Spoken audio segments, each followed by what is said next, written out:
Hello and welcome to Crew Call with the Scooters. Today I am joined by founder and CEO of the Inclusion Solution, formerly known as the Pennsylvania Youth Initiative, Pancho Timmons. Thank you so much, Pancho, for being here today.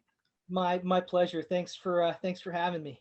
Absolutely, absolutely. So let's just dive right into this. I mean, I want to learn more about what you're doing and what Okay. the Pennsylvania Youth Initiative, what what's happening over there, and a little more about the organization. Oh, cool. Yeah.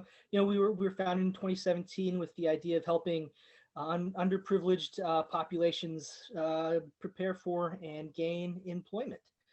We really do a lot of work with high school age students and what they call transition age students coming out of high school and entering the workforce and post-secondary training. We try to help them develop the skills to do that, and that's everything from self-advocacy to soft skills to basic budgeting. Everything that people are Right. going to need to be prepared for the next step of their lives as young adults. That's incredible. And how did you, now you are the founder and CEO of this. So where did you get this idea? Did you see a need in the community, or how did this come to be? Yeah, well, you mean the unemployment rates for people with disabilities particularly is significantly higher than it is for the rest of the population. It's almost double Mm. what it is for the rest of the population, and I think that's being a person with a disability. I think that's a problem. I think there's an untapped labor market that companies are really missing out on, and I think that there's a lot of people that are really eager and capable of work that aren't able to make those connections with companies to build those bridges. Sometimes they just need that little tiny pinch of support to be successful, and that's why I started the inclusion solution. And as part of this, because maybe they don't even realize, they think that they can't learn, they can't do it. Is that part of that you've seen before, and why they, need maybe that reassurance that yes, you can do it type of thing? Yeah, well, I think people on both ends need that. I think sometimes companies need Yeah. need that nudge as well. Like they need to know that these people can be productive team members in their companies and fill roles and do solid work. So I think that goes on both ends. Part of this is about educating companies on this untapped job market and this resource that they're not particularly connected with. And then the other part is definitely preparing the people on the other end, potential employees, to be successful in the job market and post-secondary training. Now you're let's talk a little bit about your past, because you have an interesting story too as well. I don't want to talk about your past, but you had dyslexia that you did not know you had until later, a little later in life. Is that Oh correct? yeah, I mean that was always kind of tagged as like the underachiever type of person, but that was never really true. Right. My freshman year of college, I went to school like every other young person, eager to learn. I really wanted Yep. to be there, get my degree, and go out in the world and do cool stuff. But despite all my hard work and effort, my freshman year, I was flunking out miserably. And I thought, obviously I'm not good enough. I'm not smart enough. I don't belong here. Mm. Time to go home and live on my parents' couch for for the rest of my life. I'm turning in my final college writing paper, just trying to finish out the year as best I can. And my professor pulls me aside and says, "Hey Pancho, we need to talk." And I tell him, "No, Yeah. we don't. I get it. It's time for me to go home. I don't belong here." And he says, "Quite the opposite. You're an A student turning in C and D work because you're clearly dyslexic and not getting the help that you need." Wow. So that 5 minute conversation was the difference between a young person flunking out of college and going on to get a couple of master's degrees and have Mm. two couples. Just that 5 minute conversation, and really that's kind of the heart of what I'm trying to do, is have those little 5 minute conversations, so to speak, with massive groups of people, to send them out in the world a little bit more prepared than I was. And I also like to put the message forward that the interactions that we have with each other matter, all of them. Every one, even though you don't think it does, that little smile or words of encouragement can change someone's life in ways that you don't even realize at the time. Right. In that And moment. yeah, I believe in the concept of doing good things so much that I actually just a friend of mine just put a book out about that. um, it's called Quick and Easy World Change, and not to plug, but it's on Amazon, and it's No, we will. This is what we love to hear. Okay. So yes. I guarantee you this book will really kind of change the way you think about your world and the difference that you have personally and professionally on the world around you as an individual. Everyone makes a difference whether we realize it or not. Right. Everybody. That quick conversation pretty much could have changed the trajectory of your life. You know, Yeah, you don't. and Yeah. it's funny how that comes back around to benefit. That conversation, that kindness benefited me, and I play that forward, and it benefits me every day. And just going out and doing good things has been a big part of my success personally and professionally. So let's talk. I want to get a little bit more into the inclusion solution. So after college, before you founded the organization, what were you doing as a career? Were you still working with individuals and youth? Is that where you went to after college? That's kind of where my heart and soul was and is, and I worked for a government agency that helps people with disabilities receive the services that they need or access the Mhm. services that they need to work and be in post-secondary training. Wow. I did that job for about 15 years. It was really really solid work, and I felt like I had an opportunity to step out and maybe do more via creating my own entity, my own company, and that's what I did.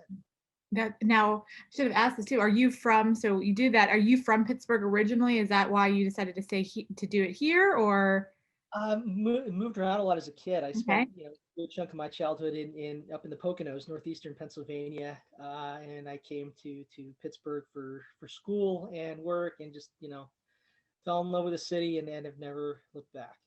So Wow, this is home base, and this is it. Yeah, that's but I think we're trying to do more and connect more digitally. So that's the other reason we're not Pennsylvania Youth Initiative anymore. yep. We want to go beyond that. And I definitely want to talk about that. So when you started this, how did you have to partner? And like, I'm sure that was like a process at first. Did you partner with local schools, or did you kind of just promote it on your own through different types of advertising channels, or how did you kind of start to grow this? Yeah, I mean that's a whole other story. So Good. That's what we like. you have to develop the partnerships to Yep. do this. So I started doing just tons of networking, and that's how I bumped into Lee Yep. way back when. And I went to these networking events to tell people about this great idea I had for this nonprofit, this really cool thing I was starting. And everybody loved the idea, right? Oh, that's a great idea. Of course, everybody's going to like working with young people with disabilities. But then it came time to be like, hey, can I get some funding, to Mhm. do this? And the ask, and then that's when I hit this bridge, this barrier, having people take that next step. And so, and this is kind of like, this goes back into the book. So I went into networking events with the idea of, I'm just going to help everybody else. I'm going to go into these networking events and try to connect everyone else and do something for everybody in this room. Forget about everything else. Yeah, I'll talk about my nonprofit. I'm not asking for anything. I'm going to go help people. Because that's what I do.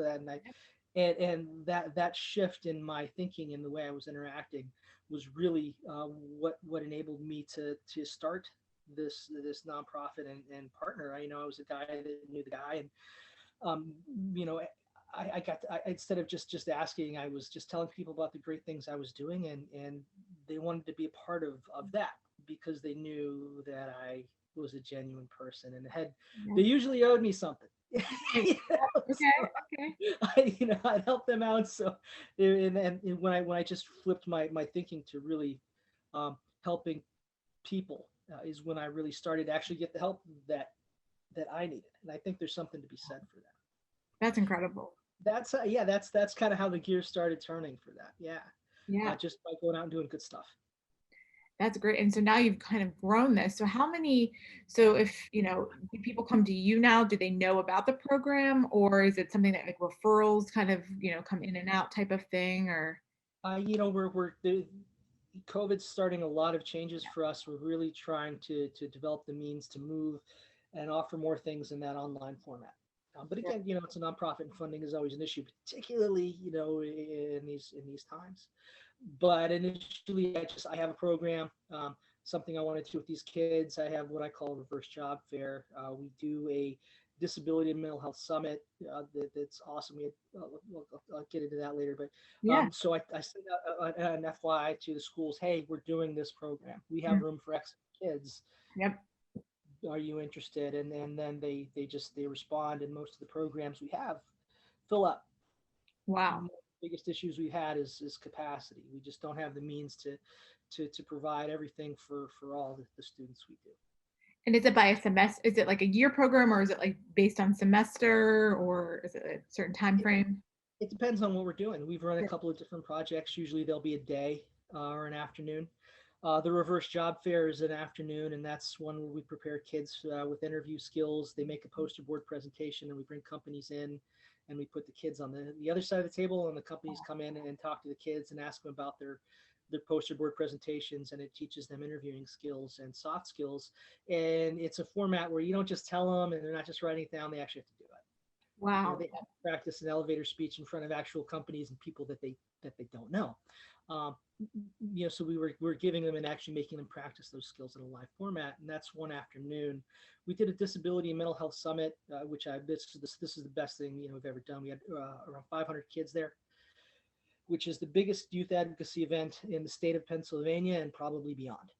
Wow. Those kids were taught advocacy skills, how to ask for what they wanted, when to ask for it. And particularly, again, we don't talk politics. I don't care who they vote for. I just want to make sure that they're advocating for themselves Yeah. and know when, where, why, and how to do that. So we had a list of politicians come in and have small group discussions with these kids where they were able to say, hey, I'm a person with a disability. These are the issues and concerns that I have as a young person heading out into the world. Mhm. What do you think, and what can you do to help me as a lawmaker, as a congressman, senator? So it was less about politics and more about advocacy, but it was nice to teach young people those skills that they really need right now and for the rest of their lives. And now, what have you? That's incredible. What do you see these kids come in, and I'm sure they're nervous. I'm sure there's a little apprehension, a little bit, just because it's something new. What do you see in terms of like after they complete either the day session or the seminar or things like that? What does that look like?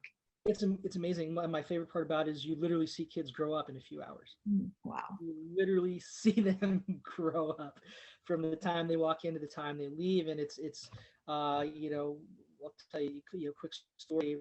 Yeah. One, this is always how it goes. You get the shyest, young person in the room doesn't, they don't want to do it. They don't think they can do it. And that's always the one that I'll kind of maybe, gravitate to and be like, let's just do one table, talk to one employer. That's it. And by the end of the presentation, they're just, you gotta cut them off because Yeah. they're just rolling. They have these new exciting skills to practice. They get confident, they get excited about it, and they don't want to stop, because they found that new confidence, that new skill that they know that they're successful and can now use. So it's amazing. You literally see kids grow up in the course of a couple hours.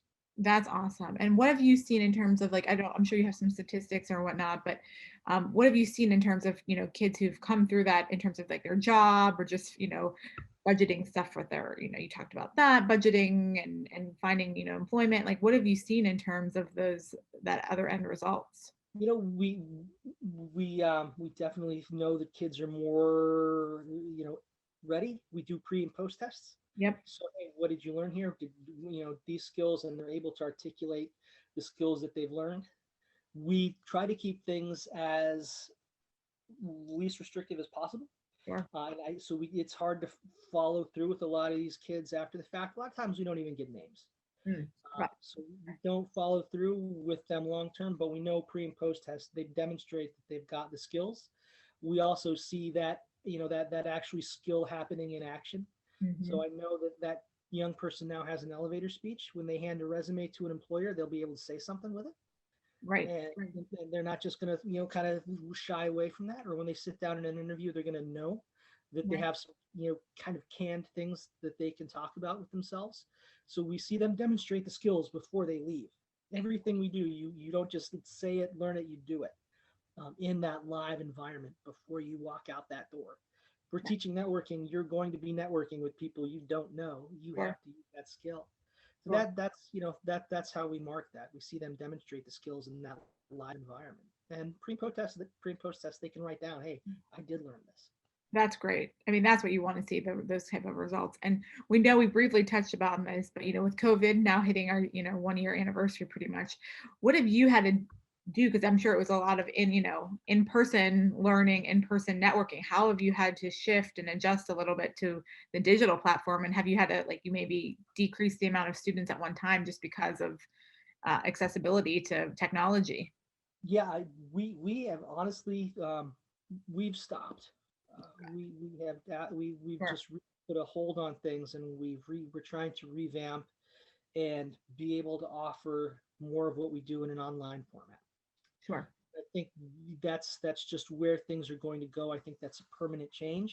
And Mhm. I also think in order for us to do the most good and have the biggest reach, our services have to be available online. Sure. So what we want to see moving forward, ideally, is doesn't matter what school you're in. If you want to download our programming for your students, you can.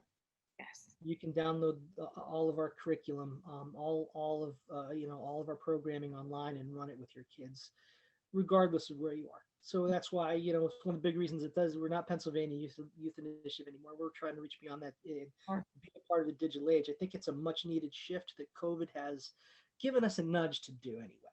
Sure. We needed to go there. COVID, I think, for a lot of us has just been kind of a catalyst to push us in that direction. No, absolutely. And what do we love to, people who watch us, we want to help, we want to do something. Are you looking for, donations? Are you looking for volunteer opportunity, certain things with technology? What, as an organization, what are you looking for if someone wants to help? Yes. All of the above. Yep. Okay. All right. Yes. The email is just pennsylvaniayouth.initiative.com Yep. right now. If someone is interested in finding out more, we also are on Facebook, Pennsylvania Youth Initiative. We're revamping our website as we rebrand and move into being the inclusion solution. But that's where information is available, and that email gets you directly to me. So if you have questions, that's where to find it. Well, that's Yeah, and I also, just yeah. in the sake, I got to throw this out there, just for the sake of just doing good things. Sure. Um, I was fortunate to be nominated for Leukemia Lymphoma's Man of the Year. Oh my gosh. As part of doing that, I'm helping them do some fundraising Oh, as well. So I'll be, if you want to find me on Facebook is probably also, or LinkedIn is also my yeah. big platform to communicate. So I'm trying to help them out as well, and I'm going to try to break the world record for longest live stream broadcast as a What? with Wow. leukemia lymphoma, and help them out. Just because I don't think nonprofits always do enough to help each other I love out. that. And if I'm in a position to try to do something cool and do something good, I'm going to do it. Uh, so Wait, I yeah, have to ask now. Now I have to ask. What is the record right now for the longest broadcast or streaming it's, broadcast? it's like 62 hours. So what are you gonna do? Are you gonna talk? Are you gonna what do we have an agenda? Nah. That's Yeah, no, I'm lining up a bunch of help for that. great. So hopefully I won't have to actually be awake and on a mic for 60. Right. We have some DJs that are signed up. We have some special surprise guests that'll be popping in and helping us out with that. So we'll be able to fill the time, I think, and it's going to be fun. It's going to be really informative, and we're just gonna make a party out of it. That's great. Well, we'll keep us posted on that because we wanna be able to follow along with you on that as So well. jump in on the live stream. Yeah, We'll be there. absolutely.